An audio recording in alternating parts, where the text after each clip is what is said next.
Yun ang mga par, pilit nga pala kami pinapalis dito sa spot namin. Akala ko mga par ay may dadaan nga pala namin sa pakiusap pero ito ang nangyari.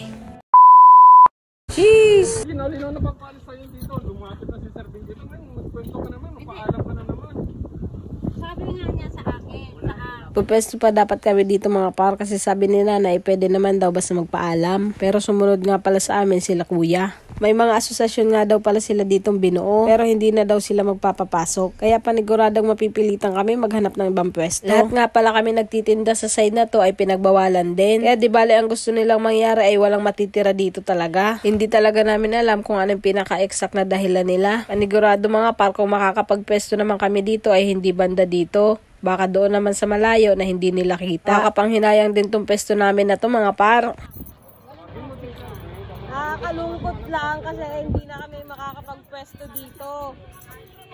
Yun na nga mga par, umalis na nga rin pala kami doon at maghahanap na rin kami ng panibagong spot. At hanggang sa may nadaanan nga pala kami dito. Nakita nga pala namin dito si kuya na nakatambay din sa gilid. Kinausap ko nga rin pala si kuya kung pwede ba kami tumabi dito sa pinagpepestuhan niya. Agad nga din siya pumayag mga par. Kung nakausap ko nga pala si kuya ay pinaalis nga din pala siya doon. Bali dito nga rin pala siya pumesto. Hindi nga pala kami nila dito tanaw, gawa nga ng malayo. Pero na lang kung pupuntahan at papaalisin ulit. Hindi nga pala namin alam kung mabebentahan nga pala kami dito.